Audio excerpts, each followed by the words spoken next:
नमस्कार, मैं लोनेश कुमार वर्मा। आज मैं आप लोगों से निपात के विषय में कुछ बातें रखना चाहता हूँ। हिंदी व्याकरण में निपात का महत्वपूर्ण स्थान है। निपात का प्रयोग हम अपने दैनिक जीवन में भी किसी वाक्य विशेष में बल देने के लिए या उसके अर्थ में नवीनता लाने के लिए करते रहते हैं। अकबर और बीरबल का किस्सा तो आप लोगों ने सुना ही है। अकबर और बीरबल एक बार टहलते हुए तंबाकू के खेत की ओर गए। उस तंबाकू के खेत में एक गधा तंबाकू खा रहा था। बादशाह अकबर भी तंबाकू खाते थे, बीरबल नहीं खाते थे। उस दृश्य को देखकर बादशाह के मन में बीरबल से परिहास करने की सूझी। बीरबल की ओर तंबाकू बढ़ाते हुए कहा, लो बीरबल, तंबाकू खाओ। बीरबल ने मना किया। तब बादशाह बीरबल से कहते हैं, देखो बीरबल, गधे भी तंबाकू खाते हैं। बादशाह के कहने का आशय बीरबल समझ गए। उन्होंने तत्क्षण बादशाह से कहा, जहां पनाह, गुस्ताखी माफ, गधे ही तंबाकू खाते हैं। बीरबल के आशय को बादशाह अकबर समझ गए और मुस्कुरा दिए। देखिए, यह जो कथन है अकबर और बीरबल का, वहां एक सामान्य सा कथन है, गधे तंबाकू खाते हैं। बादशाह अकबर का कथन देखें, गधे भी तंबाकू खाते हैं। इसका तात्पर्य यह है, जब बीरबल से उन्होंने कहा, तुम गधे से भी गए गुजरे हो जो तंबाकू नहीं खाते हैं, और बीरबल का जो कथन है उसका तात्पर्य गधे ही तंबाकू खाते हैं, अर्थात जो तंबाकू खाते हैं वे ही गधे हैं। बीरबल इस कथन को सुनकर बादशाह मुस्कुरा दिए और वहां से चल दिए। साथियों, निपात क्या है? यहां हमने ये दोनों वाक्यों में जो प्रयोग देखा, भी और ही का, ये ही निपात कहे जाते हैं। वास्तव में निपात क्या है, आइए देखते हैं। निपात वे अविकारी शब्द होते हैं जो किसी वाक्य के शब्द के साथ जुड़कर उसके अर्थ में विशेष बल देते हैं। ध्यान देने योग्य बात यह है कि यह निपात जो है वह वाक्य का अनिवार्य अंग नहीं है, साथ ही इनका स्वतंत्र अर्थ भी नहीं होता है, किंतु इनके प्रयोग से वाक्य का पूरा अर्थ प्रभावित होता है और वह सामान्य से विशिष्ट अर्थ देने लगता है।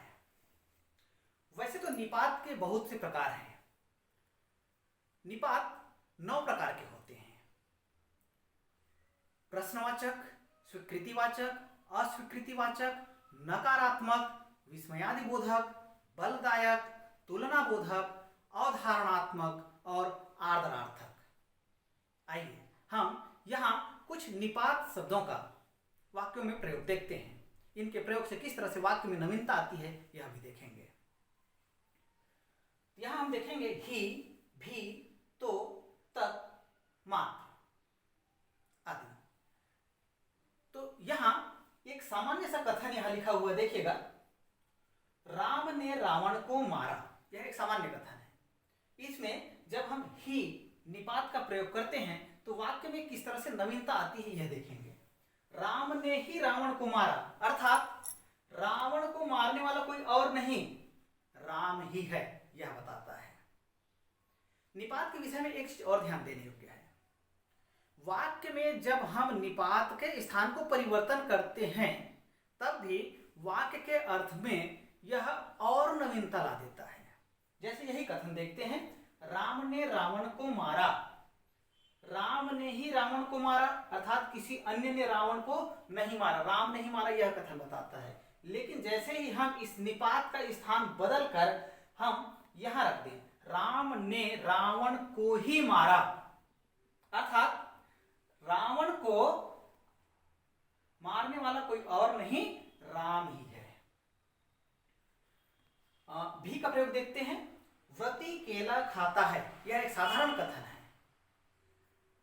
निपात शब्द भी का प्रयोग करते हैं, व्रती भी केला खाता है, अर्थात केला ऐसा फल है जिसको अन्य लोग भी खाते हैं।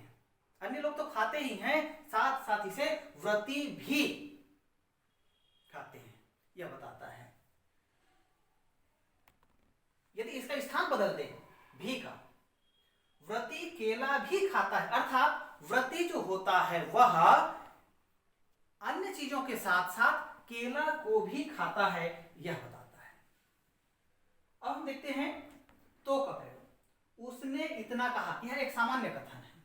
इसमें जब हम निपात तो का प्रयोग करेंगे, उसने तो इतना कहा, अर्थात उसको कहना बहुत कुछ चाहिए था लेकिन उसने इतना ही कहा, न्यून मात्रा में कहा, कम मात्रा में कहा, यह इस वाक्य से ध्वनित होता है। यदि हम इसका स्थान बदल दें, उसने इतना तो कहा, मतलब वो कहने की स्थिति में नहीं था लेकिन फिर भी उन्होंने इतना तो कहा, यहां सामर्थ्य की बात कही जा रही है। बच्चा मिठाई पसंद करता है, इस वाक्य में हम तक का प्रयोग करेंगे। बच्चा तक मिठाई पसंद करता है, अर्थात मिठाई एक ऐसी चीज है जिसे बहुत से लोग पसंद करते हैं, उनमें से बच्चा तक इसे पसंद करता है, यह बताता है। यदि तक का स्थान को परिवर्तन करते हैं, बच्चा मिठाई तक पसंद करता है, अर्थात बच्चा जो है वो बहुत सारी चीजों को पसंद करता है, उनमें से यह मिठाई एक ऐसी चीज है जिसको भी वह पसंद करता है। इसी तरह से अब हम देखते हैं मात्र का प्रयोग। इसका मूल्य 10 रुपया है, यह एक सामान्य कथन है। मात्र इस निपात का प्रयोग करते हैं, इसका मूल्य मात्र 10 रुपया है। यहां पर केवल वस्तु के एक गुण मूल्य की चर्चा की जा रही है, मूल्य के विषय में बात की जा रही है, अन्य गुणों के बारे में नहीं बताया जा रहा है। इसका मूल्य मात्र 10 रुपया है। अब हम मात्र इस निपात का स्थान परिवर्तन करते हैं, इसका मूल्य 10 रुपया मात्र है, अर्थात इस वाक्य का तात्पर्य यह है कि वस्तु का मूल्य बहुत अधिक नहीं है, 10 रुपया मात्र है, अर्थात मूल्य कम है, यह ध्वनित हो रहा है। तो देखा आपने किस तरह से निपात के प्रयोग से एक साधारण सा जो कथन है, इसके अर्थ में किस तरह से विशिष्टता आ जाती है, नवीनता आ जाती है। तो इसी तरह से और भी अन्य निपात हैं, इनके वाक्यों का प्रयोग आप कीजिएगा। धन्यवाद।